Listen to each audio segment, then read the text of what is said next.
அப்பா நாங்கள் வேண்டிக் கொள்கிறோம் ஐயா. உன் கரத்தில் எங்கள் எல்லாரையும் தாழ்த்தி தருகிறோம்.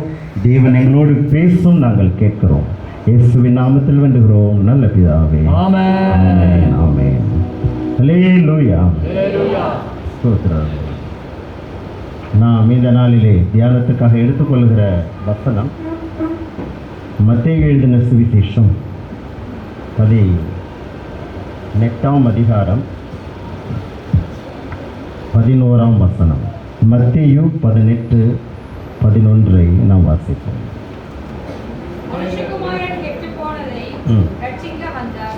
ஆமென். ஹல்லேலூயா. ஸ்தோத்திரம். இயேசு இந்த பூமிக்கு அவர் வந்தார், அவர் அவதரித்தார். ஆமென். ஹல்லேலூயா. உலகத்தார் சொல்கிறாங்க புத்தர், காந்தி, இயேசு அப்படின்னு. புத்தரையும் காந்தியையும் போல இயேசு அப்படின்னு சொல்கிறாங்க. அப்படி அல்ல. இயேசுநாதர் ஆதி முதற்கொண்டே இந்த உலகத்தில் இருக்கிறவர். ஆமாம். ஆனால் நமக்காக இந்த பூமிக்கு இயேசு வந்தார். இயேசு ஏன் வந்தார்? அவர் வந்ததின் நோக்கம் என்ன? இந்த இடத்துல மத்தேயு 18ஆம் அதிகாரத்தில் இயேசு சொன்னார், மனுஷகுமாரன் கெட்டு போனதை ரட்சிக்க வந்தார். ஆமென். ஹல்லேலூயா. ஹல்லேலூயா. இந்த சின்ன பிள்ளைகளை குறித்து எழுதப்பட்ட ஒரு இடம் இந்த வேத பகுதி. சிறு பிள்ளைகளைப் போல நீங்கள் மனம் திரும்பி சிறு பிள்ளைகளைப் போல ஆகாவிட்டால் நீங்கள் எங்கு வரமாட்டீர்கள்? பரலோக ராஜ்யத்துக்கு வரமாட்டீர்கள். அது நடக்கிற காரியமா? சிறு பிள்ளைகளை போல நம்ம மாறுறது, ஆனால் மாறணும்னு இயேசு விரும்புகிறார். ஆமென். ஹல்லேலூயா. ஹல்லேலூயா. இந்த சிறியரில் ஒருவரும் கெட்டுப்போவது பரலோகத்தில் இருக்கிற என் பிதாவின் சித்தம் அல்ல. எல்லாரும் பரலோக ராஜ்யத்துக்கு வரணும். நாம் கெட்டுப்போவது பிதாவின் சித்தம் அல்ல. இயேசு ஏன் வந்தார்? கெட்டுப்போனதை ரட்சிக்க வந்தார். ஏன் இந்த பூமி கெட்டுப்போனது? மனிதனுடைய அக்கிரமங்கள், மனிதனுடைய மீறுதல்கள், மனிதனுடைய பாவங்கள், இவைகளினால் இந்த பூமி மிகவும் கெட்டுப்போயிருந்த சூழ்நிலை. இந்த கெட்டுப்போன சூழ்நிலையிலிருந்து இந்த மனுக்குலத்தை மீட்கும்படிக்கு இயேசு இந்த பூமிக்கு வந்தார். ஆமென். ஹல்லேலூயா. ஹல்லேலூயா. இப்போ பார்த்தீங்கன்னா எப்போலேருந்து இந்த மனுக்குலம் கெட்டு போனது? ஆதியாகமம் 1ஆம் அதிகாரம் 1ஆம் வசனம் 2ஆம் வசனத்தை நாம் வாசிக்கும்போது, ஆதியிலே தேவன் வானத்தையும் பூமியையும் சிருஷ்டித்தார், பூமியானது ஒழுங்கின்மையும் வெறுமையுமாயிருந்தது. எப்படி அது? ஆதியிலே தேவன் வானத்தையும் பூமியும் சிருஷ்டித்தார். தேவன் தான் சிருஷ்டித்தார். பூமியானது ஒழுங்கின்மையும் வெறுமையுமாய் மாறி போய்விட்டது. அப்ப இந்த முதல் வசனத்துக்கு 2வது வசனத்துக்கு இடையில சில வேத வல்லுநர்கள் என்ன சொல்லுகிறார்கள்? இந்த ஆதியாகமம் 1ஆம் அதிகாரம் 1ஆம் வசனத்துக்கும் ஆதியாகமம் 1ஆம் அதிகாரம் 2ஆம் வசனத்துக்கும் நடுவில் பல யுகங்கள் போய்விட்டதாம். அந்த பல யுகங்களிலே யார் கெடுத்தது? சாத்தான் தான் கெடுத்தான் என்று சொல்லுகிறார்கள். பூமியானது ஒழுங்கின்மையும் வெறுமையுமாய் இருந்தது, ஆழத்தின் மேல் இருள் இருந்தது, ஆவியானவர் ஜலத்தின் மேல் அசைவாடி கொண்டிருந்தார். மீண்டும் இந்த பூமியை சீர்படுத்தும்படி, பூமியை அமைக்கும்படி ஆவியானவர் ஜலத்தின் மேல் அசைவாடி கொண்டார். அப்போ ஆதியிலே படைக்கப்பட்ட இந்த வானம், பூமி ஒழுங்கின்மையாய் மாறி போனது, வெறுமையாய் மாறி போனது, இருள் சூழ்ந்திருந்தது. இந்த 3 காரியமும் பூமியிலே ஆதியிலே இருந்தது. இதை ஒழுங்குபடுத்தும்படிதான் ஆவியானவர் ஜலத்தின் மேல் அசைவாடி கொண்டிருந்த ஆவியானவர் பரலோகம் ஒரு திட்டத்தை ஆரம்பித்தது. அந்த திட்டம் தான் இந்த பூமியை பகுக்க வேண்டும் என்று. நீங்கள் ஆதியாகமம் 1ஆம் அதிகாரத்தை நீங்கள் ஃபுல்லாக படிச்சிங்கன்னா 7 நாட்களில் ஆண்டவர் எதையெல்லாம் 6 நாட்களில் ஆண்டவர் இந்த பூமியிலே ஒவ்வொன்றாய் படைத்து 7ஆம் நாளிலே ஓய்ந்திருந்தார் என்று நாம் வாசிக்கிறோம். அப்போ அந்த படைப்புகளிலே மிகவும் பிரதான படைப்பாக ஆதாமை முதலாவது என்ன செய்தார்? ஆண்டவர் இந்த பூமியின் மணிநாளை சிருஷ்டித்து அவனுக்குள்ளே ஜீவ சுவாசத்தை ஊதி அவனை ஜீவ ஆத்துமா வாக்கினார். ஜீவன் பிளஸ் ஆன்மா ரெண்டும் கலந்த ஒரு உயிராக, ஒரு உயிரினமாக தேவன் மனிதனை விசேஷ விதமாக படைத்தார். ஆமென். ஹல்லேலூயா. ஹல்லேலூயா. இப்போ என்ன நடந்தது? ஒரு தடவை கெட்டு போச்சு. ஆவியானவர் அசைவாடினார். தேவன் மீண்டும் இந்த பூமியை சீர்படுத்தினார். பூமியை அழகாக படைத்தார். பூமியிலே மனிதனை படைத்தார். ஆதாமையும் படைத்து அவனை ஏதேன் தோட்டத்துக்கு அழைத்து கொண்டு வந்து, அந்த 2ஆம் அதிகாரம் 15ஆம் வசனத்தில் படிப்பீங்கன்னா, ஆதியாகமம் 2:15 அவனை ஏதேன் தோட்டத்துக்கு அழைத்து கொண்டு வந்து அந்த தோட்டத்தை பண்படுத்தவும் காவல் காக்கவும் அவனை வைத்தார். ஒரு மனுஷனாக இருக்கிறவங்க, ஆண்டவர் ஏன் நம்மை படைத்தார்? இந்த பூமியிலே நமக்கென்று கொடுக்கப்பட்டதை பண்படுத்த வேண்டும், காவல் செய்ய வேண்டும். இது ரெண்டுலேயும் யாரெல்லாம் தவறுறாங்களோ அவங்களுக்கு சில பிரச்சனைகள் வரும், சில போராட்டங்கள் வரும். நம்ம குடும்பமாக இருந்தாலும் குடும்பம் ஒரு ஏதேன் தோட்டம். இதை பண்படுத்த வேண்டும், அதை காவல் காக்க வேண்டும். முக்கியமாக வீட்டு தலைவர்கள் ரொம்ப ரொம்ப முக்கியம், வீட்டு தலைவிகள் ரொம்ப ரொம்ப முக்கியம். பண்படுத்தவும் காவல் செய்யவும் வேண்டும். ஆண்டவர் ஒரு மனுஷியை படைத்து உருவாக்கி ஆதாம் கையிலே கொடுத்தார். இருவரும் சந்தோஷமாக இருந்தார்கள். ஆனால் இருவரும் சர்ப்பத்தினால், பிசாசினால் ஏமாற்றப்பட்டு மீண்டும் பாவத்திற்குள் விழுந்து போனார்கள். சரிதானா? ஆண்டவர் எதிர்பார்த்த அந்த கிருபையை அவர்கள் இழந்து போனார்கள். ஏன் ஆண்டவர் ஒரு தனி மனிதனை படைத்தார் என்று நாம் வாசிக்கிறோம். நாம் சின்ன தீர்க்க தரிசன புஸ்தகங்களில் அவர் ஒருவனை அல்லவா படைத்தார், ஆவி அவரிடத்தில் பரிபூர்ணமாய் இருந்ததே. ஏன் ஒருவனை படைத்தார்? தேவ பக்தியுள்ள சந்ததியை பெரும்படிதானே. அந்த தேவ பக்தியுள்ள சந்ததி சாத்தான் கெடுத்து போட்டான், மீண்டும் கெடுத்து போட்டான். தேவ பக்தியுள்ள சந்ததி வர முடியாதபடிக்கு இருவரும் பாவம் செய்து தேவனுடைய உடன்படிக்கையை மீறினார்கள். சாப்பிட வேண்டாம் என்று ஆண்டவர் விலக்கின கனியை பறித்தார்கள், புசித்தார்கள், சாப்பிட்டார்கள், பாவம் செய்தார்கள். காரணம், அந்த பழம் எப்படி இருந்ததான்? பார்வைக்கு இன்பமும் புசிப்புக்கு நல்லது, கண்களை தெளிவிக்கிறதுக்கு இச்சிக்கப்படத்தக்க விருட்சம். பாவம் இந்த உலகத்தில் இனிப்பு அப்படிதான் இருக்கும். பார்வைக்கு இன்பமாக இருக்கும், புசிப்புக்கு நல்லதாக இருக்கும், கண்களை தெளிவிக்கிறதற்கு இச்சிக்கப்படத்தக்க ஒரு விருட்சமாக இருக்கும். அதனால் பாவத்துக்கு நம்ம ரொம்ப ஜாக்கிரதையாக இருக்கணும். ஆமாம். அப்போது பாருங்கள், இப்போ ஆதாம் பாவத்தினாலே முதல் மனிதன் கொலையாளியாக மாறிட்டான். காயின் என்னவா மாறிட்டான்? கொலையாளியாக மாறிட்டான். ஆண்டவர் இவங்களாம் இப்படி பாவம் செஞ்சுக்கிட்டே இருந்தாலும் ஆண்டவர் அவங்கள கைவிடலை.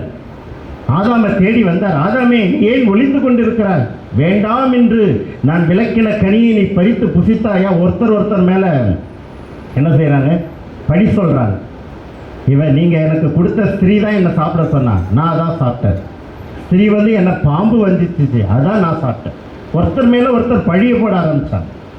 ஆண்டவர் சாபத்தை சொல்லி அவங்களுக்கெல்லாம் சொல்லி அந்த ஏதேன் தோட்டத்திலிருந்து அவர்களை விரட்டினார். அப்போவே ஒரு மீட்பின் திட்டம். இனி இந்த மனுக்குலத்தை காப்பாற்ற முடியாது. ஏனென்றால் இந்த மனுஷனை நாம் நல்லவனா படைத்தோம், ஆனால் இந்த மனிதன் நன்மை தீமை அறியத்தக்கவனாய் நம்மில் ஒருவனை போல் ஆகிவிட்டான். இனி ஜீவ விருட்சத்தின் கனியையும் பறித்து புசித்து என்றைக்கும் உயிரோடிராதபடிக்கு அவன் செய்யக்கூடாது என்று சொல்லி அவனை ஏதேன் தோட்டத்திலிருந்து அவனை விரட்டி விட்டார். அன்றைக்கே மீட்பின் திட்டத்தை கர்த்தர் உண்டாக்கினார். ஆகவேதான் சர்ப்பத்துக்கு அவர் சாபத்தை சொல்லும்போது ஆண்டவர் சொன்னார், ஆமாம், உன் வித்துக்கும் அவள் வித்துக்கும் பகை உண்டாக்குவேன். அவர் உன் தலையை நசுக்குவார், நீ அவர் குதிங்காலை நசுக்குவார். பிசாசுக்கு அப்பவே சவாலா, இனி இந்த மனுக்குலத்திற்காக ஒரு மீட்பின் திட்டம், இனி இயேசுநாதர் என்கிற ஒரு தெய்வத்தை தன்னுடைய குமாரனை இந்த பூமிக்கு அனுப்பினால் மட்டும்தான் இதற்கு ஒரு முடிவு என்கிற திட்டம் அன்றைக்கே செயல்படுத்தப்பட்டது. ஏதேன் தோட்டத்தில் ஆதாம் நிலத்தை பயிரிடுகிறவனாய் மாறினான். ஆதாமிலிருந்து நோவா வரைக்கும் 10 தலைமுறைகள். ஆதாம் சேத்தை பெற்றான், சேத் ஏனோஸை பெற்றான். ஆமாம், ஏனோஸ் பிறந்த பொழுது ஜனங்கள் கர்த்தருடைய நாமத்தை தொழுது கொள்ள ஆரம்பித்தார்கள் என்று 3 கடைசியிலே வாசிக்கிறோம். ஆனாலும் ஜனங்கள் கர்த்தருடைய நாமத்தை தொழுது கொண்டாலும் எல்லாரும் தலைமுறைகள் எல்லாம் கர்த்தருக்கு பிரியமானவர்களா இல்லை. ஆதாம், சேத், ஏனோஸ், கேனான், மகலலாயேல், யாரேது, ஏனோக்கு, மெத்துசலா, லாமேக்கு, நோவா. 10 தலைமுறைகள். நோவா வரைக்கும் 10 தலைமுறைகள். அந்த 10 தலைமுறைகளில் ஏனோக்கை குறித்து நாம் வாசிக்கிறோம். ஏனோக்கு தேவனோட சஞ்சரித்துக் கொண்டிருந்தான். 300 வருஷம் தேவனோட சஞ்சரித்துக் கொண்டிருந்து காணப்படாமற் போனான் என்று பார்க்கிறோம். எத்தனை பேர் கர்த்தருக்குள் இருந்தார்கள் என்று தெரியவில்லை. ஆனாலும் நோவாவின் நாட்களில் வரும்போது, நோவா 10ஆம் தலைமுறையிலே வரும்போது தேவன் இந்த பூமியை பார்த்தார். அப்போ 6ஆம் அதிகாரத்திலே, நீங்கள் ஆதியாகமம் 6ஆம் அதிகாரத்திலே வாசிக்கும் போது ஆண்டவர் தேவன் இந்த பூமியை பார்க்கும்போது எல்லாரும் கெட்டு போயிருந்ததை பார்த்தார். 6:5 வாசிக்கிறோம், மனிதனுடைய இருதயத்தின் நினைவுகளின் தோற்றமெல்லாம் நித்தமும் பொல்லாததே என்று கர்த்தர் கண்டு தாம் பூமியிலே மனுஷனை உண்டாக்கினதற்காக கர்த்தர் என்ன செய்தாராம்? மனஸ்தாபப்பட்டார் என்று பார்க்கிறோம். ஆனால் அப்படிப்பட்ட நாட்களிலும் நோவாவுக்கோ கர்த்தருடைய கண்களில் கிருபை கிடைத்தது. ஆதியாகமம் 6:8 வாசிக்கிறோம், நோவாவுக்கோ கர்த்தருடைய கண்களில் கிருபை கிடைத்தது. ஏன் கிருபை கிடைத்தது? அவன் நோவா தன் காலத்தில் இருந்தவர்களுக்குள்ளே உத்தமனும் நீதிமானும் தேவனோட சஞ்சரிக்கிறவனமாய் இருந்தான் என்று பார்க்கிறோம். தன் காலத்தில் இருந்தவர்களுக்குள்ளே, நோவா தன் காலத்தில் இருந்தவர்களுக்குள்ளே, நோவாவின் காலத்தில் இருந்த மனிதர்கள் எப்படிப்பட்டவர்கள்? ஆதியாகமம் 6ஆம் அதிகாரம் 10ஆம் வசனம், 11ஆம் வசனம், 12ஆம் வசனம், இந்த 3 வசனத்தை எல்லாரும் திருப்பிக் கொள்ளுங்கள். 6ஆம் அதிகாரம் 10, 11, 12. அதுல 3 காரியங்கள் எழுதப்பட்டிருக்கிறது. அப்போ பூமியானது எல்லாரும் சேர்ந்து சொல்லுங்க, பூமியானது தேவனுக்கு முன்பாக சீர்கெட்டதாய் இருந்தது. முதல்ல எப்படிங்க இருந்தது? பூமி சீர்கெட்டதாய் மாறி போச்சு. 2வது, பூமி கொடுமையினால் நிறைந்திருந்தது. இப்போ எப்படி இருக்கு பூமி? 2வது, கொடுமையினால் நிறைந்திருந்தது. 3வது,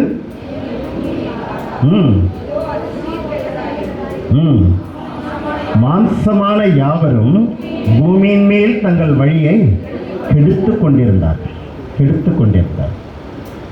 இயேசு சொன்னார், எச்சரித்தார், நோவாவின் நாட்களில் நடந்தது போலவே மனுஷகுமாரன் வரும் நாட்களிலும் நடக்கும். பூமி 3 காரியத்தினால நிறைஞ்சிருந்தது நோவா நாட்களில். 10வது தலைமுறைக்குள்ளே பூமி சீர்கெட்டதாய் மாறிவிட்டது. பூமி கொடுமையினால் நிறைந்திருந்தது. பூமியிலே மாம்சமான யாவரும் தங்கள் வழியை கெடுத்து கொண்டிருந்தார்கள். ஆண்டவர் பார்த்தார், இனி இந்த மனுஷனை நான் வைக்க மாட்டேன். இவங்க மனுஷனை முன்னிட்டு எல்லா மிருக ஜீவன், எல்லா ஊரும் பிராணிகள், இந்த பூமியிலே உண்டாயிருக்கிற எல்லா நரஜீவன்களையும் நான் அழித்து போடுவேன் என்று கர்த்தர் திட்டம் பண்ணினார். ஜலப்பிரளயத்தை வரவழைத்தார். ஜலப்பிரளயத்தினால் மொத்த பூமியும் அழிக்கப்பட்டது. ஒரே ஒரு மனுஷனின் நிமித்தம், நோவா என்கிற ஒரு மனுஷனின் நிமித்தம் அவனுடைய குடும்பத்தார் காப்பாற்றப்பட்டார்கள். மொத்தம் 8 பேர்.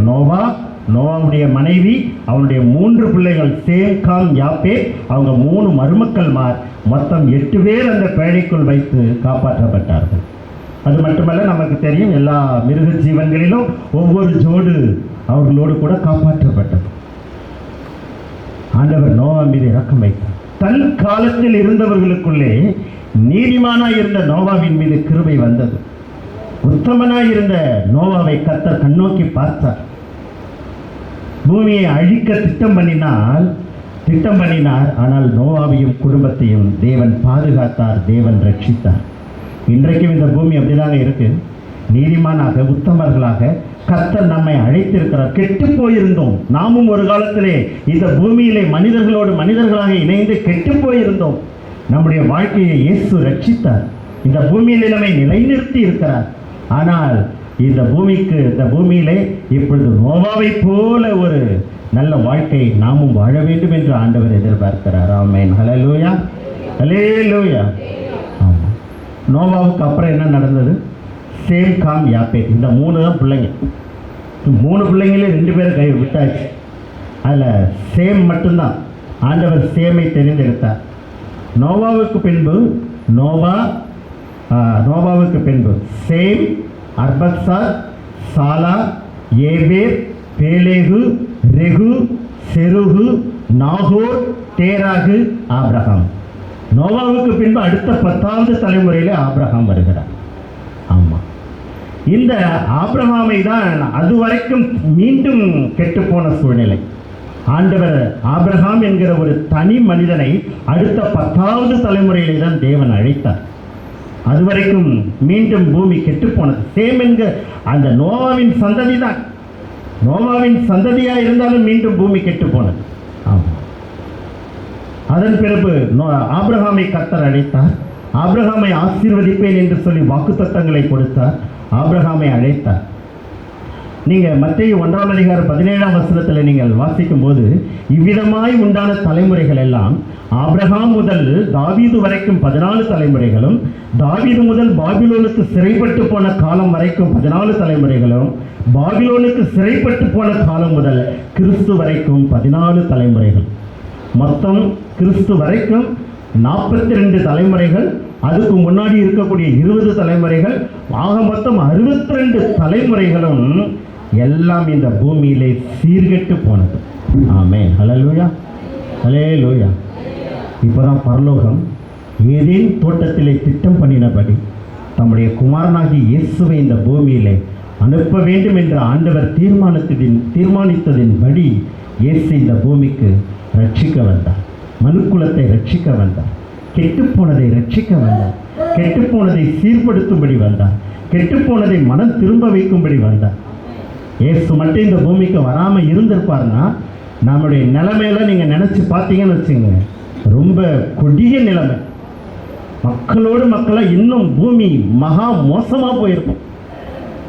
பூமியில் இப்போ இருக்கிற நீதி நியாயம் எல்லாம் கூட இருந்திருக்காது, எல்லாம் விடுபட்டு போயிருக்கும்.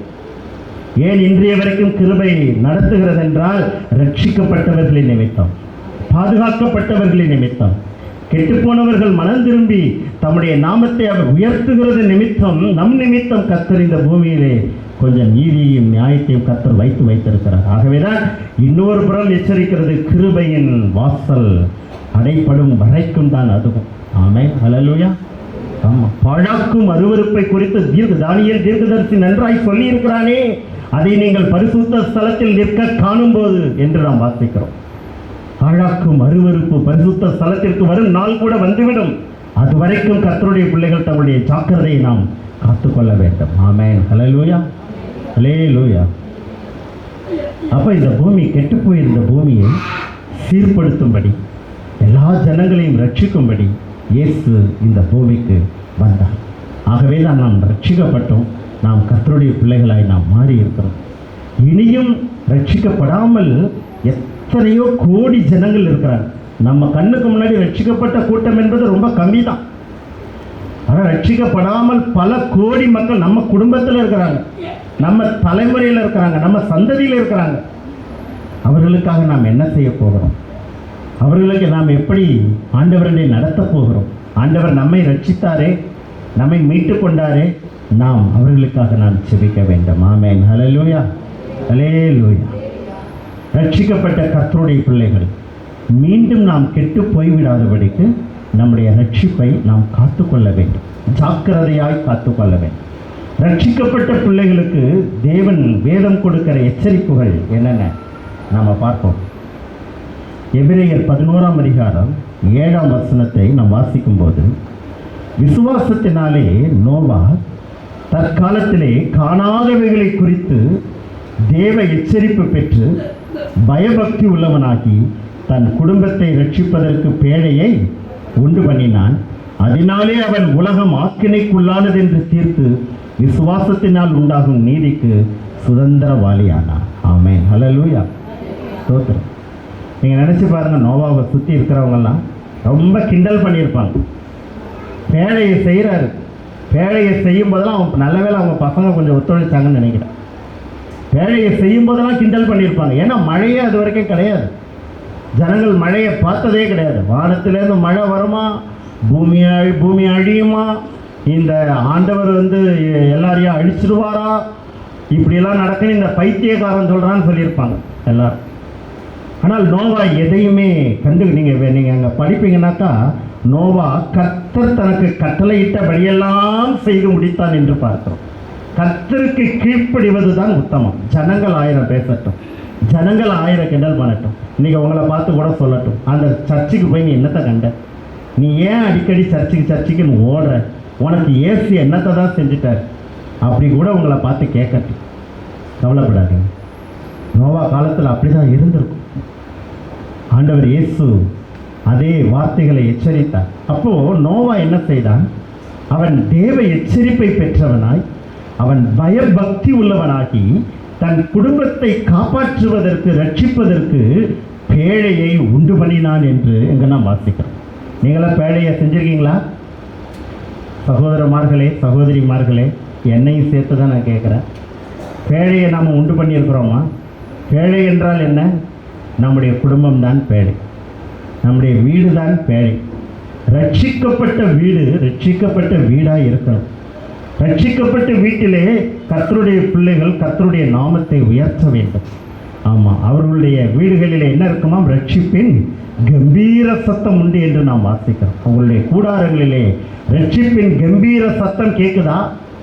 இல்லை சண்டை சச்சரவுகளும் பிரச்சனைகளும் கேட்குதா? என்ன கேட்குது நமக்குள்ள? ஆமாம், பயபக்தி உள்ளவனாகி ரட்சிப்பதற்கு பேழையை உண்டு பண்ணினான். நாம் குடும்பத்தில் பேழையை உண்டு பண்ணுவோம். வேதத்தை எல்லாரும் வாசிப்போம். தினந்தோறும் நல்ல ஜெபம் பண்ணுவோம். பிள்ளைகளை எப்படியாவது கூட்டி வச்சு ஒரு குடும்ப ஜெபத்தை நடத்துவோம். குடும்ப ஜெபத்துக்கு ஆண்டவருக்கு கொடுக்க வேண்டிய முக்கியத்துவம், இந்த நாட்களிலே ஆண்டவருக்கு கொடுக்க வேண்டிய பக்தி வைராக்கியத்திலே நாம் உறுதியாக இருப்போம். அப்பொழுது நாம் நம்முடைய குடும்பத்தை காப்பாற்ற முடியும், நம்மை காப்பாற்ற முடியும். லூக்கா 21ஆம் அதிகாரம் 33 முதல் 36 வரைக்கும் நீங்கள் வாசித்து பார்ப்பீங்கன்னாக்கா, இப்படி 36ஆம் வசனத்தை வாசிக்கும் போது இப்படி இவைகளெல்லாம் சம்பவிக்க, வாசிங்க 21ஆம் அதிகாரம் 36ஆம் வசனம்.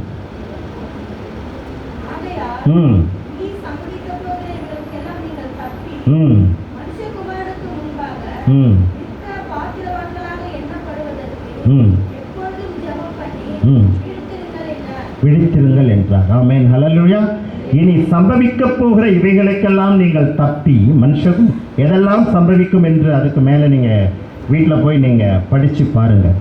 எதெல்லாம் இந்த பூமியிலே சம்பவிக்கும். கடைசி நாட்களிலே சம்பவிக்க வேண்டிய காரியங்களை இயேசு சொல்லி போயிருக்கிறார். அந்த காரியங்கள் இப்பொழுது நடந்து கொண்டிருக்கிறது. அது மாத்திரமல்ல, இயேசு இன்னும் எச்சரித்தார். நோவாவின் நாட்களில் நடந்தது போலவே மனுஷகுமாரன் வரும் நாட்களிலும் நடக்கும். ஜனங்கள் என்ன செய்தார்களாம்? புசித்தார்கள், குடித்தார்கள், பெண் கொண்டார்கள், ஆமாம் கொண்டார்கள், ஆமாம் கொடுத்தார்கள், ஆமாம் பெண் கொடுத்தார்கள், கல்யாணம் பண்ணாங்க. எல்லா மண்டபமும் இப்போ ஃபுல்லு. நீங்கள் கல்யாணம் பண்ணணுன்னாக்கா ஆமாம் ஒரு வருஷத்துக்கு முன்னாடியே பிளான் பண்ணால் தான் மண்டபம் கிடைக்கும்னு நினைக்கிறேன். அவ்வளோ மண்டபமும் ஃபுல்லாகும். பெண் கொண்டார்கள், பெண் கொடுத்து, அதெல்லாம் தப்புன்னு சொல்லலை, கண்டிப்பாக எல்லாம் செய்யணும். ஆனால் அதே நேரத்தில் ஆயத்தமாக இருக்கணும், விழித்திருக்க வேண்டும். ஆமென், ஹல்லேலூயா, ஹல்லேலூயா. ஜலப்பிரளயம் வந்து தங்களை வாரிக்கொண்டு போகும் மட்டும் உணராதிருந்தார்கள். இன்னைக்கு ரட்சிக்கப்படாத ஒவ்வொருவருடைய நிலைமையும் அதுதான். இன்னைக்கு தேவனை அறியாத ஒவ்வொருவருடைய நிலைமையும் அதுதான். ஆமாம், அவர் வருகிறார் என்று சொல்லுகிற வாக்குத்தத்தம் எங்கே? பூமியெல்லாம் தோன்றினது முதல் இப்போ வரைக்கும் எல்லாம் இருந்தபடி தானே இருக்குது. மரம் அங்கே தான் இருக்குது, கட்டடம் அங்கே தான் இருக்குது, எல்லாம் அங்கே தான் இருக்குது. டெய்லி காலையில் எல்லாரும் ஏற்றி வேலைக்கு தான் போகிறோம், எல்லாரும் வேலையிலேருந்து திரும்ப தான் வரோம். ஆமாம், கர்த்தருடைய வருகை இரவிலே திருடன் வருகிற விதமாய் வரும் என்று இயேசு சொன்னார். திருடன் வருகிற விதமாய் வரும். பேதுருல, யூதால, எல்லாத்துலேயும் இந்த கடைசி கால எச்சரிப்புகளை குறித்து பரிசுத்தவான்கள் நமக்கு நல்லா சொல்லியிருக்கிறாங்க. ஆமாம், இப்படி இவைகளெல்லாம் சம்பவிக்க போகிறபடியால் நீங்கள் எப்படிப்பட்ட பரிசுத்த நடக்கையும் தேவ பக்தியும் உள்ளவர்களாய் இருக்க வேண்டும் என்று நீங்கள் 2 பேதுரு 3:14 நீங்கள் கரையற்றவர்களும் பிழையில்லாதவர்களுமாய் சமாதானத்துடைய அவர் சந்நிதி முன் காணப்படும்படி எப்படி இருங்கள்? ஜாக்கிரதையாயிருங்கள் என்றெல்லாம் நமக்கு நிறைய எச்சரிப்புகள் சொல்லப்பட்டது. மாம்சத்தால் கரைப்பட்டிருக்கிற வஸ்திரத்தையும் வெறுத்து தள்ளுங்கள். அப்படி நம் வாழ்க்கையிலே நாம் பரிசுத்தத்தை காத்துக்கொள்வோம், தேவ பக்தியை காத்துக்கொள்வோம், விழித்திருப்போம், ஆயத்தமாயிருப்போம், எப்பொழுதும் ஜெபம் பண்ணுவோம். அப்போது நாம் ஆண்டவருடைய வருகையிலே நாம் எடுத்துக்கொள்ளப்படுவதற்கு நாம் ஜாக்கிரதை உள்ளவர்களாக இருக்க முடியும். ஆமென், ஹல்லேலூயா, ஹல்லேலூயா. வெளிப்படுத்தல் 10:3ஆம் அதிகாரம் 10-11 வசனங்களை நாம் படிக்கும்போது, என் பொறுமையை குறித்து சொல்லிய வசனத்தை நீ காத்து கொண்டபடியினாலே பூச்சக்கரத்தின் மேலெங்கும் வரப்போகிற சோதனை காலத்திற்கு தப்பும்படி நானும் உன்னை காப்பேன். இதோ சீக்கிரமாய் வருகிறேன். ஒருவனும் உன் கிரீடத்தை எடுத்துக்கொள்ளாதபடிக்கு உனக்குள்ளதை பற்றி கொண்டேன். ஆண்டவர் பேர் நம்ம தலைமையெல்லாம் என்ன வச்சிருக்காரு? கிரீடம் வச்சிருக்காரு. என்ன வச்சிருக்கார்? என்ன கிரீடங்க? அபிஷேகம் என்கிற கிரீடம், ரட்சிக்கப்பட்டவர் என்கிற கிரீடம், கர்த்தருடைய பிள்ளை என்கிற கிரீடம். சாத்தான் அந்த கிரீடத்தை பார்த்து தான் பயப்படுறான். ஏன் உங்களை என்னையும் பார்த்து சாத்தான் பயப்படுறான் தெரியுமா? நான் தலைமையில ஒரு பெரிய கிரீடர், இது ரட்சிக்கப்பட்ட ஆள். ஆமாம், அந்த குடுகுடுப்பக்காரெல்லாம் வருவாங்க அதிகாலையில் கிராமங்களில். எங்கள் பெரியப்பா வீடு அங்கே சர்ச்சு நடந்துச்சு. அந்த குடுகுடுப்பக்காரன் வரவன் என்ன பண்ணுவான், அது முதல் வீடு எங்கள் வீடு தான். ஆமாம், அவன் வந்து என்ன பண்ணுவான், அந்த ஃபஸ்ட்டு வீட்டில் மட்டும் நிற்க மாட்டான், நேராக எல்லா வீட்டுக்கும் போயிடுவான். போய் குடுகுடுப்ப சொல்லி என்னமோ சொல்லிட்டே வருவான்.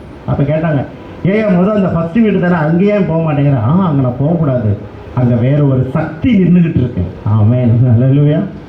அங்கே என்ன நிற்கிறதா, வேற ஒரு சக்தி நின்றுக்கிட்டு இருக்கான்.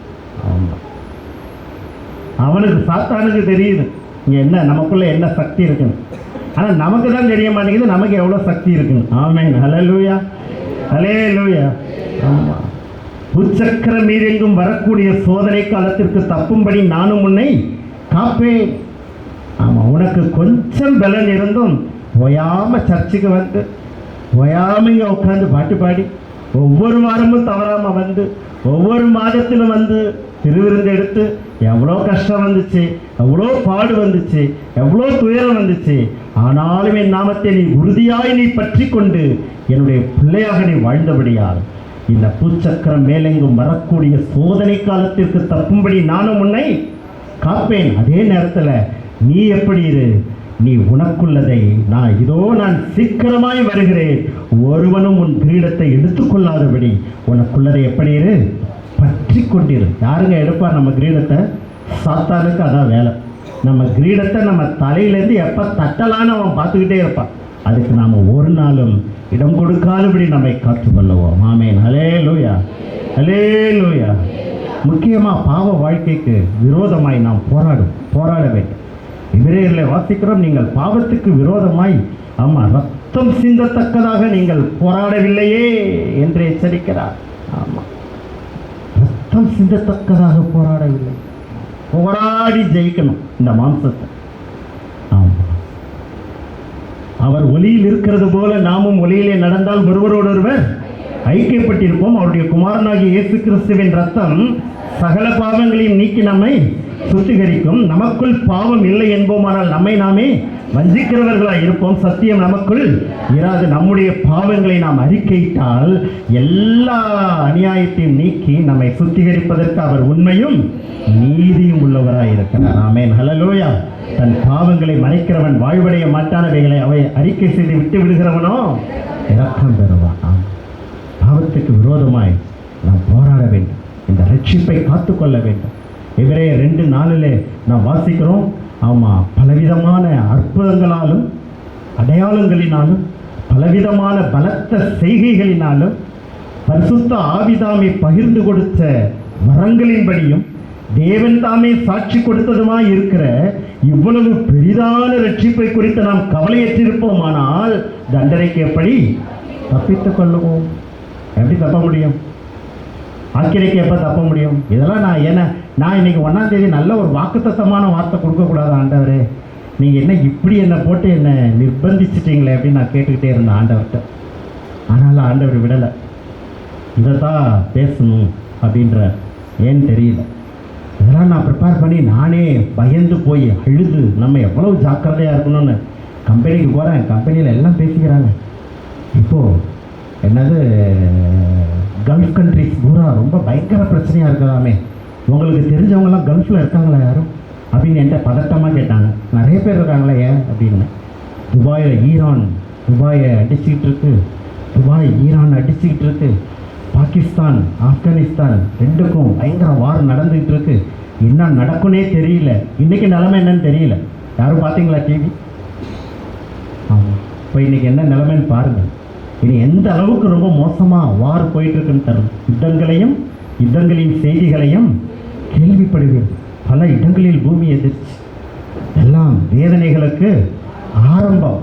ஆமாம், எருசலேமை சுற்றி சேனைகள் சூழ்ந்திருக்கும் போது அதன் அழிவு சமீபமாயிற்று என்று அறியுங்கள். எருசலேமின் சமாதானத்துக்காக வேண்டிக் கொள்ளுங்கள் என்று வேதம் நமக்கு சொல்லுகிறது. கர்த்தருடைய வருகை மிக சமீபம் என்கிறதை ஒவ்வொரு காரியமும் நமக்கு இப்பொழுது ஆணித்தரமாக சொல்லிக்கொண்டே இருக்கும். மிகுந்த ஜாக்கிரதையோடு நம்முடைய வாழ்க்கையை காத்துக்கொள்வோம். நோவா தேவ எச்சரிப்பை பெற்றவனாய் தன் காலத்தில் இருந்தவர்களுக்குள்ளே மிகவும் கொடிய காலம், சீர்கெட்ட பூமி, கொடுமையினால் நிறைந்திருந்த பூமி, துரோகமும் பகையும் பயங்கரமாய் இருந்த அந்த பூமி, மாம்சமான யாவரும் தங்கள் வழியை தங்கள் பூமியிலே கெடுத்துக் கொண்டிருந்த அந்த பூமியிலே நோவாவை ஒரு நீதிமானாய் கர்த்தர் கண்டார். இந்த நாளிலே நாம் அப்படி இருக்கும்படி தேவன் நம்மை அழைத்திருக்கிறார். எத்தனை பேர் நம்புறீங்க? ஆண்டவர் கைகளை உயர்த்தி ஆண்டவருக்கு நன்றி சொல்லு. என்னை நீர் அழைத்ததற்காக நன்றி. நாங்களும் உங்களுடைய வாக்கை காப்பாற்ற வேண்டும். நாங்களும் உங்களுடைய சாட்சிகளை கை கொள்ள வேண்டும். தேவன் எங்களை நடத்த வேண்டும். நன்றி ஆண்டவரே. நாம் கைவிட்டு போகப்படாதபடி கெட்டு போயிருந்த நம்முடைய வாழ்க்கையை மனுஷகுமாரன் ரட்சித்தார். இயேசு நம்மை ரட்சித்தார். மீண்டும் ஒரு நல்ல வாழ்க்கையை கர்த்தர் நமக்கு கொடுத்திருக்கிறார். இந்த வாழ்க்கையை நாம் இழந்து விடாதபடி தேவன் நம் ஒவ்வொருவரையும் பாதுகாப்பாராக. ஆமென். ஹல்லேலூயா, ஹல்லேலூயா. இயேசு ஏங்க வந்தார்? முதல்ல கெட்டு போனதை ரட்சிக்க வந்தார். இரண்டாவது ஏன் வந்தார்? லூக்கா எழுதின சுவிசேஷம் 19ஆம் அதிகாரம் 10ஆம் வசனம். லூக்கா 19:10.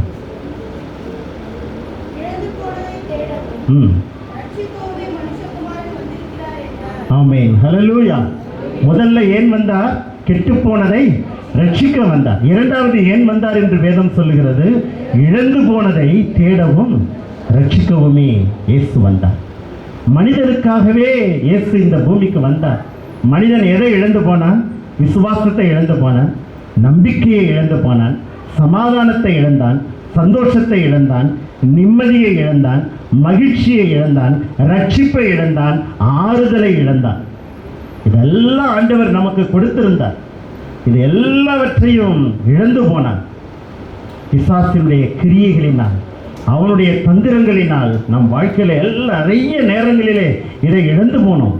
ஆனால் இழந்து போனதை தேடவும் ரட்சிக்கவுமே மனுஷகுமாரன் இந்த பூமிக்கு வந்தார். இது எந்த பகுதியில் இயேசு இதை சொன்னார்? சகேயு என்கிற ஒரு மனுஷனை குறித்து நமக்கு தெரியும். சகேயு இயேசுவை பார்க்கும்படி அவன் குள்ளனானபடியால் காட்டத்தி மரத்தின் மீது ஏறி எப்படியாவது அவரை பார்க்க வேண்டும் என்று ஆவல் கொண்டான். கிட்ட வந்தபொழுது இயேசு சொன்னார், சகேயுவை நீ இறங்கி. அவன் எதிர்பார்க்கவே இல்லை இயேசுநாதர்கிட்டேருந்து இப்படி நமக்கு ஒரு சம்பவம் கிடைக்குமா அப்படின்னு அவன் எதிர்பார்க்கவே இல்லை. இயேசுநாதர் சொன்ன உடனே இறங்கி ஆசையாக ஓடி வந்தான். ஓடி வரும்போதே அவனுக்குள்ள பெரிய மனம் திரும்புதல் வந்துருச்சு. அவன் என்ன சொன்னான் தெரியுமா? லூக்கா 19ஆம் அதிகாரத்தில், ஆண்டவரே, நான் என் ஆஸ்திகளில் பாதியை என்ன செய்கிறேன்? அவன் வீட்டுக்குள்ளே கூட வரலங்க. அதுக்குள்ளே இயேசு சகேயு நின்று கர்த்தரை நோக்கி, ஆண்டவரே, என் ஆஸ்திகளில் பாதியை என்ன செய்கிறேன்? ஏழைகளுக்கு கொடுக்கிறேன். நான் ஒருவரிடத்தில் எதையாகலும் அநியாயமாய் வாங்கிறதுண்டானால் எத்தனை மடங்கு செலுத்துகிறேன்? 4 மடங்குக்கு மேலே நான் செலுத்தியிருக்கேன். எப்படிப்பட்ட மனம் திரும்புதல் பார்த்தீங்களா? அவன் பெரிய ஐஸ்வர்யமானா இருந்திருக்கலாம். ஒருவேளை அவன் நிறைய காசுகளை அநியாயமாய் வாங்கி அவன் சம்பாதிச்சு கோடீஸ்வரனாக இருந்திருக்கலாம். இயேசு வந்த உடனே அவனுக்குள்ள சமாதானம். அப்படிப்பட்ட ஆட்களுக்குள்ள என்ன இருக்காதுன்னா சமாதானம் இருக்காது. அப்படிப்பட்ட ஆட்களுக்குள்ள சந்தோஷம் இருக்காது. பெரிய பணக்காரவங்களெல்லாம் நம்ம பார்த்து இடம் போட்டுறக்கூடாது. அவங்களாம் ரொம்ப ஹாப்பியாக இருக்காங்க, நிறைய பணம் வச்சுட்டு அப்படி இருக்காங்க இப்படி இருக்காங்க அப்படின்னு நிறைய இடம் போட முடியாது. நமக்கு இருக்கக்கூடிய சந்தோஷம், சமாதானம், நமக்கு இருக்கக்கூடிய பாதுகாப்பு, நிம்மதி அவங்களுக்கு கிடையாது. ஆமென். ஹல்லேலூயா. ஆகவே இந்த சகேயுக்குள்ளே பெரிய மனம் திரும்புதல் வந்தது. அவன் ரட்சிக்கப்பட்டான். அப்பொழுதுதான் இயேசு சொன்னார், இழந்து போன சமாதானத்தை, இழந்து போன சந்தோஷத்தை, இழந்து போன மகிழ்ச்சியை தேடித்தரத்தான் நான் இந்த பூமிக்கு வந்திருக்கிறேன். இனி மனிதர்கள் பயப்பட வேண்டாம். எபிரேயர் 2:14 நாம் வாசிக்கிறோம், ஆதலால் பிள்ளைகள் மாம்சத்தையும் இரத்தத்தையும் உடையவர்களாக இருக்க அவரும் அவர்களைப் போல மாம்சத்தையும் இரத்தத்தையும் உடையவரானார். மரணத்துக்கு அதிகாரியாகிய பிசாசானவனை தமது மரணத்தினாலே அழிக்கும்படிக்கும் ஜீவ காலமெல்லாம் மரண பயத்தினால் அடிமைத்தனத்திற்குள்ளானவர்கள் யாவரையும் விடுதலை பண்ணும்படிக்கும் அப்படியானார். ஆமென், ஹல்லேலூயா. மரணம் ஒரு காலத்தில் எல்லாரும் சந்திக்கவே பயந்தாங்க. ஐயோ என்று அலறிக்கொண்டு போனார்கள். ஐயோ, நான் இருளுக்குள்ளே போகிறேனே என்று அலறினார்கள். தாத்தா பாட்டிலாம் ஒரு காலத்தில் சாகுறது ரொம்ப கடினம். இப்போ கூட ரட்சிக்கப்படாதவங்க சாகிறது கடினம். ஆமாம், என்ன சொல்லுவாங்க, இளநீ தண்ணியா கொஞ்சம் ஊற்றி ஏதோ ஒன்று போடணும்னு வாங்க, இழுத்துக்கிட்டு கிடக்கணும், எல்லாம் காசை கொண்டாந்து காமிங்கன்னு சொல்லுவாங்க. அப்படின்னா அது என்ன செஞ்சிடும், செத்துருவோம் அப்படின்னு. ஆனால் கர்த்தருடைய பிள்ளைக்கு அதெல்லாம் இல்லை. எல்லாத்தையும் நம்ம வெறுத்துட்டோம், உலகத்தை வெறுத்தாச்சு. இனி இந்த பூமியிலே கண்ணை மூடனா அடுத்த நிமிஷம் எங்கே தான் இருக்கும், பரலோகத்திலே இருப்போம் என்கிற சந்தோஷம் நமக்குள் இருக்கிற. மனிதன் இழந்து போன எல்லா நிம்மதியையும் இயேசு நமக்கு தேடி கொடுத்தார்.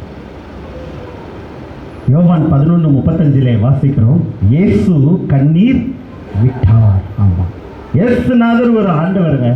அவரே என்ன செஞ்சிருக்கிறாரு, அழுதுருக்கார். யார் வீட்டில் போய், லாசருடைய வீட்டில் போய் அழுதார். அவர் கண்ணீர் விட்டதை பார்த்து ஜனங்கள் எல்லாரும் சொன்னார்கள், இதோ அவனை எவ்வளவாய் சிநேகித்தார் என்றார். இயேசு நம்மளை நேசிக்கும் போது இயேசு நமக்காக கண்ணீர் விடுவார்.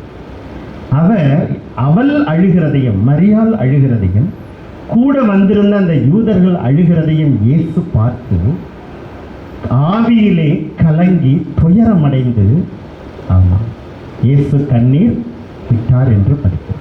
ஆவியிலே கலங்கினார், ஆவியிலே துயரமடைந்தார்.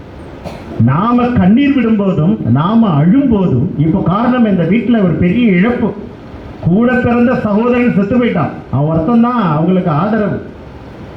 அவனால தான் அந்த குடும்பத்துக்கு ஆதரவு இருந்தது.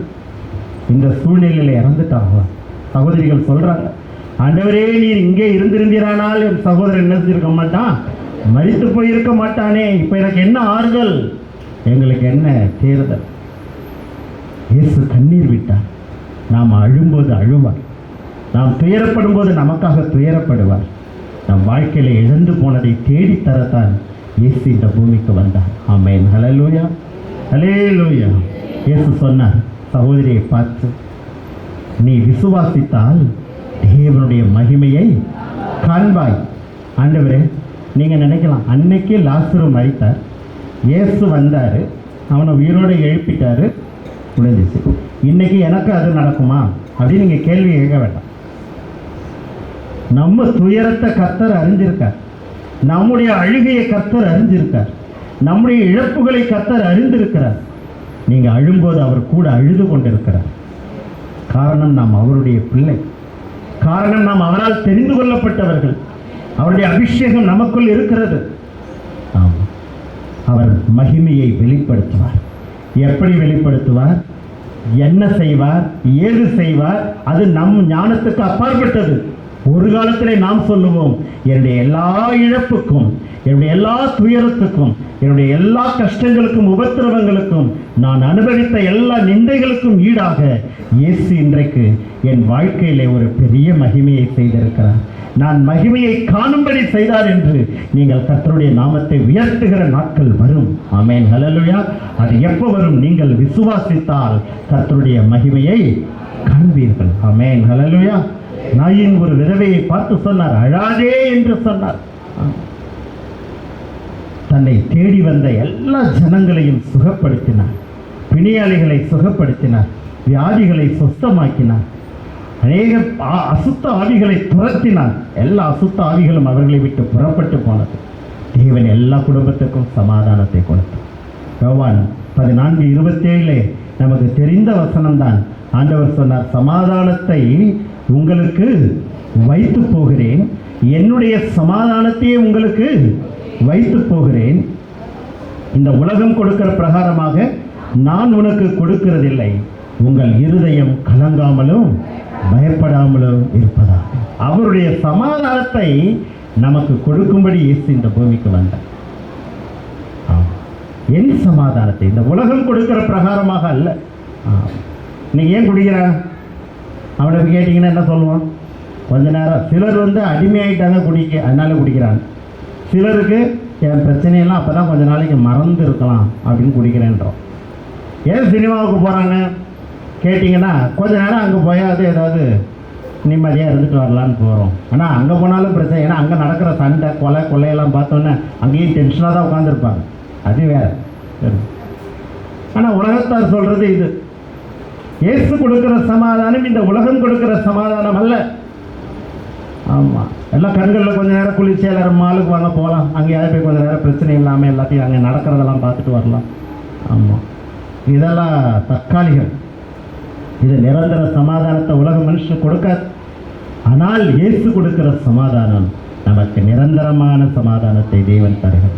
இந்த உலகம் கொடுக்கிற பிரகாரம் அல்ல, என் சமாதானத்தையே நான் உங்களுக்கு வைத்து போகிறேன். ஆமாம், என் சமாதானத்தை உங்களுக்கு, உங்கள் இருதயம் பயப்படாமலும் கலங்காமலும் இருப்பதாக. இழந்து போனதை தேடி ரட்சித்து அதை நமக்கு கொடுக்க இயேசு இந்த பூமிக்கு வந்தார். முதல் ஏன் வந்தார்? கெட்டு போனதை ரட்சிக்க வந்தார். இரண்டாவது ஏன் வந்தார்? இழந்து போனதை தேடி ரட்சித்து நமக்கு கொடுக்க வந்தார். நம்முடைய இழந்து போன சமாதானம், சந்தோஷம் எல்லாவற்றையும் இயேசு நமக்கு திரும்ப கொடுக்கும்போது, அவர் நம்முடைய குடும்பத்திலே மகிமைப்படும் போது நமக்கு முழு பாதுகாப்பு உண்டு. நமக்கு எல்லாவற்றிலும் பெரிய ஆசீர்வாதம் உண்டு. ஆமென். ஹல்லேலூயா, ஹல்லேலூயா. அதை ஒருவரும் தடுக்க முடியாது. மூன்றாவது, இயேசு ஏன் வந்தார்? நான் சீக்கிரத்தில் முடித்து விடுவேன், பயப்படாதீங்க. ஒரு மூணாவது பாயிண்ட்டுக்கு நிறையா போயிட்டே இருக்காரு, வளர்ந்து போயிட போகுது அப்படின்னு பயந்துடாதீங்க. ஆமென். ஹல்லேலூயா. ஒரு 5-10 நிமிஷத்துக்குள்ளே முடிச்சிடலாம். மூன்றாவது, மத்தேயு எழுதின சுவிசேஷம் 20ஆம் அதிகாரம் 28ஆம் வசனம். மத்தேயு 20:28.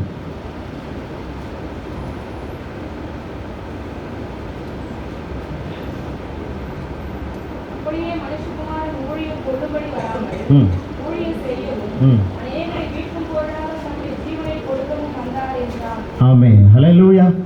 மனுஷகுமாரன் ஊழியம் கொள்ளும்படி வராமல் ஊழியம் செய்யவும் அநேகரை மீட்கும் பொருளாக தம்முடைய ஜீவனை கொடுக்கவும் வந்தார். மூன்றாவது, இயேசு வந்ததின் நோக்கம் தம்முடைய ஜீவனை கொடுக்க வந்தார். இயேசு ஏன் வந்தார்? கெட்டுப்போனதை ரட்சித்தார். அநேக வார்த்தைகளை பிரசங்கங்களாக மக்களுக்கு சொன்னார், ஊமைகளாக சொன்னார். இப்படித்தான் நடக்கணும்னு ஆண்டவர் ஒரு பிளான் போட்டு காமிச்சார். ஆமாம், நீங்கள் மத்தேயு, மார்க்கு, லூக்கா, யோவான்லாம் நல்லா வாசிங்க. இந்த நாட்களில் இயேசுநாதருடைய சட்டதிட்டங்கள் அங்கே நிறைய இருக்குது. அதுபடி வாசித்து அப்படிதான் நடக்கணும்னு இயேசு கொடுத்தார்.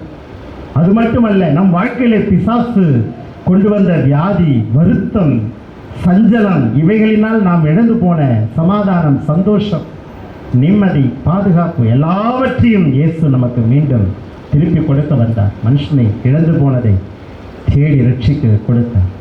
மூன்றாவது, அதோடு மட்டுமல்ல, முழுமையாக ஜெயிக்க வேண்டும் என்றால் அந்த ஏதேன் தோட்டத்திலே உண்டான மீட்பின் திட்டம், அவர் உன் தலையை நசுக்குவார், நீ அவர் குதிகாலை நசுக்குவாய் என்று சொன்ன அந்த மீட்பின் திட்டத்தின்படி இயேசுநாதர் தம்முடைய ஜீவனை சிலுவை மரணத்திலே கொடுக்கும்படி வந்தார். ஆமென். ஹல்லேலூயா.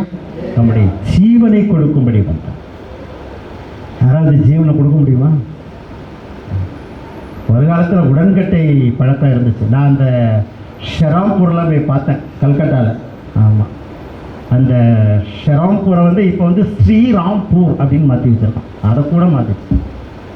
அங்கே வில்லியம் கேரியுடைய ஊழியம் என்ன, ஒரு செருப்பு தைக்கிற தொழிலாளி ஃபாரின்லேருந்து ஒரு தரிசனத்தோடு வந்து அந்த ஊரில் இறங்கி, அந்த கரை, அந்த பெரிய நதிக்கரை ஓரத்தில் தான் ஷெராம்பூர் யூனிவர்சிட்டி, அவ்வளோ பெரிய காலேஜ் இருக்குது.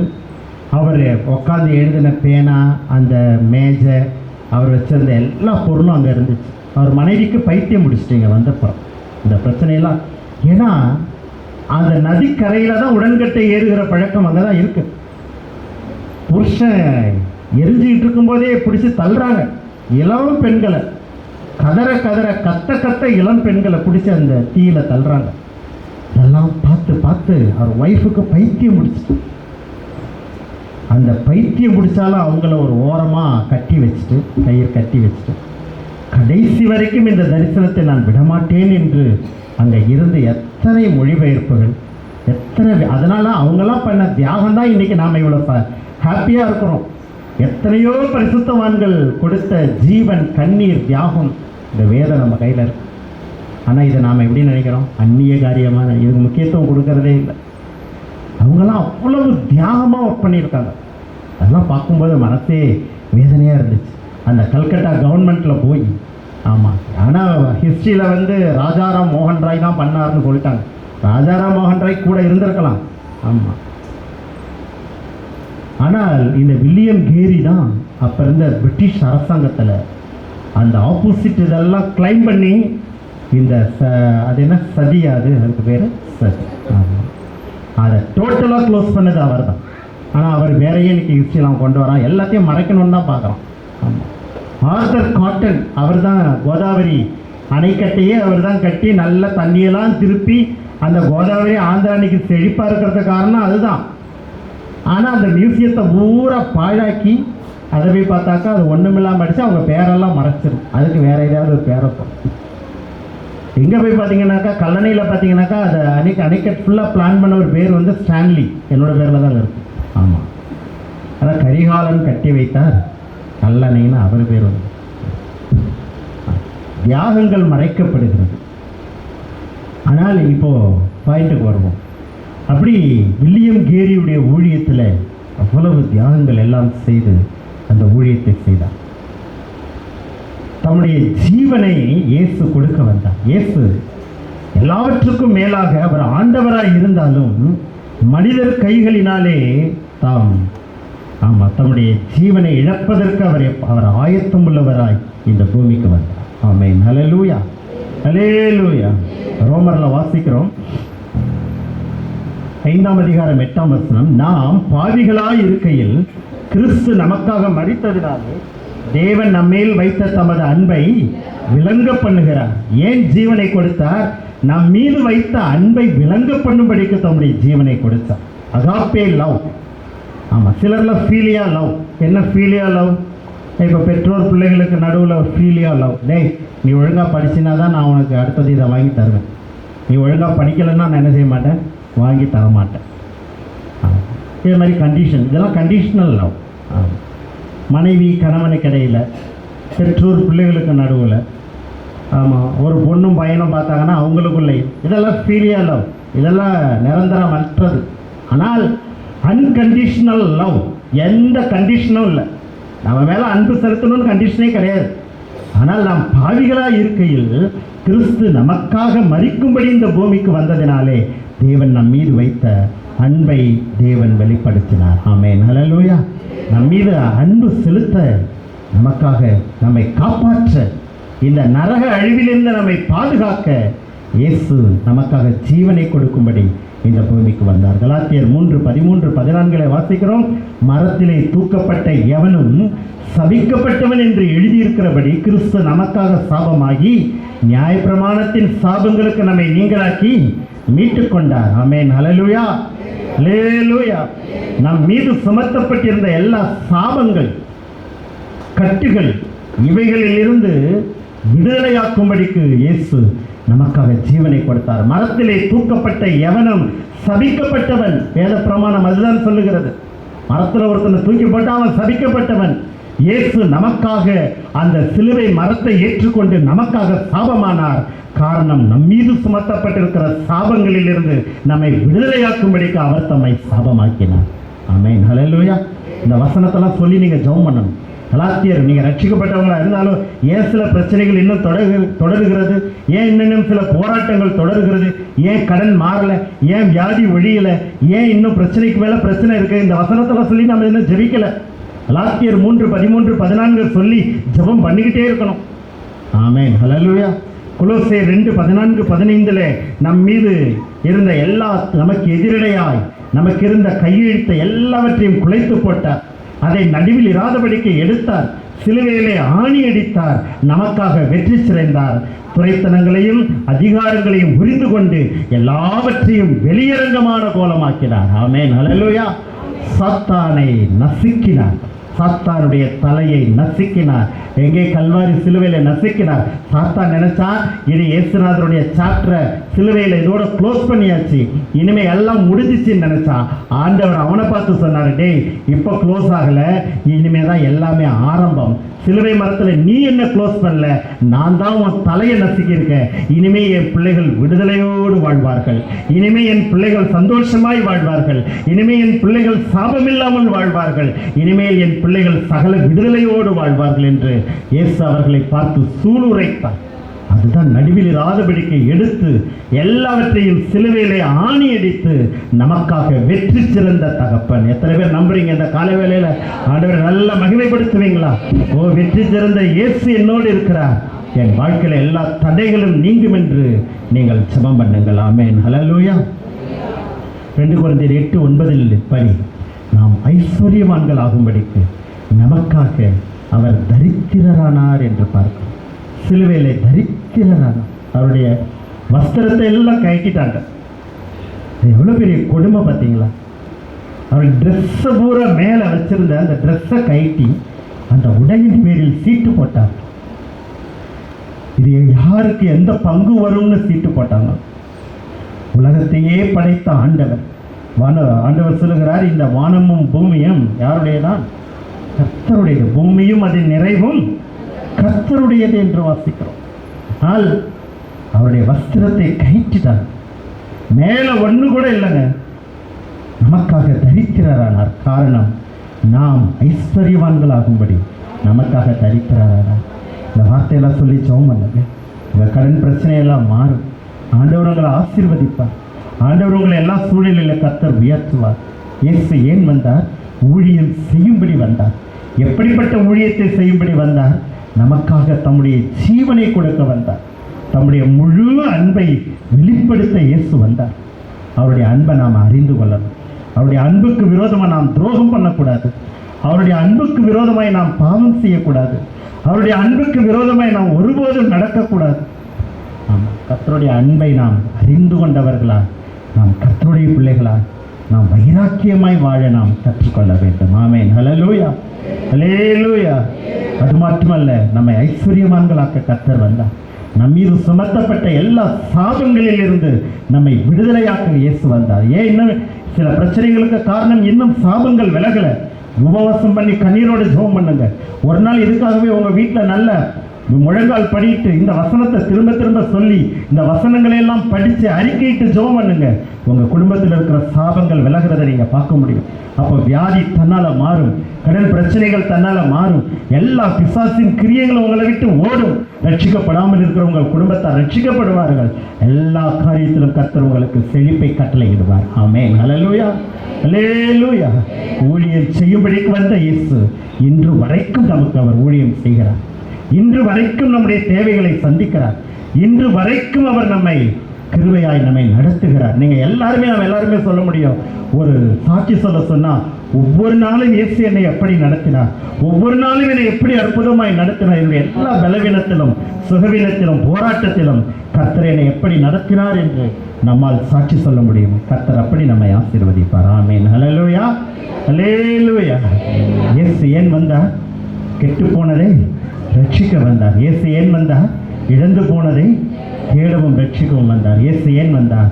தம்முடைய ஜீவனை நமக்கு கொடுத்து நம்மை மீட்டுக் கொள்ளும்படி இயேசு வந்தார். நமக்காக ஊழியம் செய்யும்படி வந்தார். இன்று வரைக்கும் நமக்கு அவர் செய்து கொண்டிருக்கிறார். இனியும் அவர் செய்வார். ஆமென், ஹல்லேலூயா, ஹல்லேலூயா, ஹல்லேலூயா. கர்த்தர் தாமே இந்த வார்த்தைகளை ஆசீர்வதிப்பாராக.